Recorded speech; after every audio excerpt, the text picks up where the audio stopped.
It was King Solomon who wrote so long ago, "For everything there is a season and a time for every matter under heaven, a time to be born and a time to die, a time to plant and a time to harvest, a time to kill and a time to heal, a time to break down and a time to build up, a time to weep and a time to laugh, a time to mourn and a time to dance, a time to throw away stones and a time to gather stones together, a time to embrace and a time to refrain from embracing, a time to seek and a time to lose, a time to keep and a time to throw away, a time to tear and a time to sow, a time to keep silence and a time to speak, a time to love and a time to hate, a time for war and a time for peace."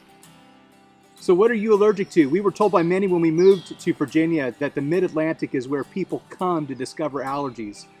I've been allergic to trees my whole life. Growing up in Arizona, I suffered mightily when the cottonwood pollen saturated the desert air. My allergies were bad in Florida too, where the growing season is year-round.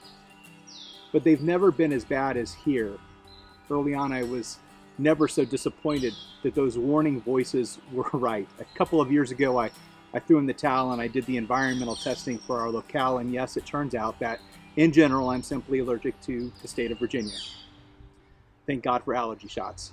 That said, Erin and I took a walk through our neighborhood after dinner the other night, and she said, of all the places we've lived, this is the most beautiful.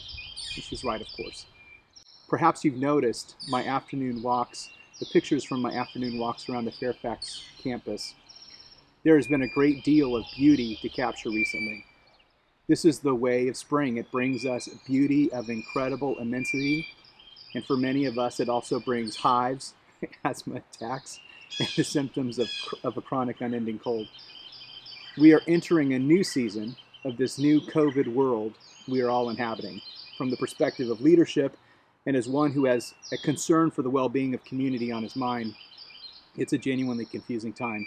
When I'm out and about, it seems clear to me that someone shouted vaccine and our nation started to act largely like it's pre-COVID business as usual. Juxtapose this with the reality that the virulent strains are rearing their ugly heads, and in many locales, hospitals are overflowing with COVID patients again. What's more, though our nation seems to be at peak vaccination distribution, our nation is only at 21% vaccination rate, and the state of Virginia is at 20.3%. Here in Nova, there's a waiting list to get them. Northam is throwing the gates wide open on April 18th so that everyone 16 and older will be eligible, but this certainly means longer queues as distribution simply hasn't kept pace with demand. In the world of the church, more and more communities are allowing the folks who desire it to return to in-person worship given the restrictions that are still in place. Participant caps, face masks, cessation of singing and fellowship times, and social distancing maintained, of course. There's a great deal that seems to be driving these moves, and very little of it has to do with safety. Roman Catholic theology, for instance, makes an in-person Eucharistic essential to salvation. The evangelical churches in our midst have been aligned with more politically conservative voices and see the lack of offerings regarding in-person worship as an infringement of rights. Interestingly, the Protestant churches around us have taken a very similar approach to our own. Good Shepherd Episcopal in Fairfax, St. Stephen United Methodist in Fairfax, Burke Presbyterian, and Abiding Presence Lutheran Church in Burke are all still doing worship digitally. All of these, like us, have reopening task forces that are putting together strategies for creating an opportunity for in-person worship.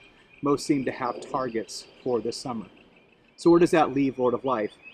As I pointed out above, we have an active reopening task force that is putting together a plan for our Parish Leadership Council to reflect on at our April meeting.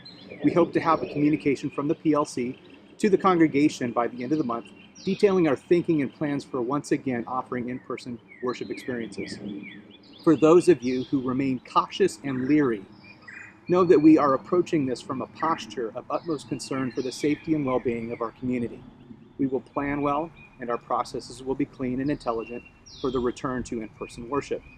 For those of you who have growing frustration at the fact that we don't have in-person worship, like so many others do, please know that it's coming and will likely be here in less than 3 months.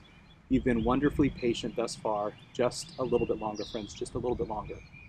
And for the many of you who love our live stream worship offering, you're in luck. This service will not be going away. though it may have a new time as we begin to add Sunday morning in-person worship services back into the mix. We have heard from many of you that you love this form of worship and that it has worked for you better than most had imagined. Your leadership believes strongly that this form of worship is a key piece of how we will connect and grow this church for the foreseeable future. The future is ever blooming. With this comes beauty, the need for lots of patience, and at times the unwanted allergic reactions. The pastor who sent me to seminary, Michael Bell, loved Easter lilies, but was also profoundly allergic to them. Easter Sunday mornings were always a mix of delight. He thought they were beautiful, and dread because their presence in the worship space at Community Church of Life in Bakersfield, California, meant that he would be coughing and sneezing through his Easter sermon. We are in the midst of a spring bloom, both in reality and metaphorically. And like most things, this moment will come with incredible beauty, new surprise, and obligatory difficulty. We've done the rest of this season of COVID at Lord of Life with aplomb. Let's do this re-entry with aplomb as well. We have it in us, as God leads us, out of his tomb and our tombs, and into a vibrant and beautiful future. Onward.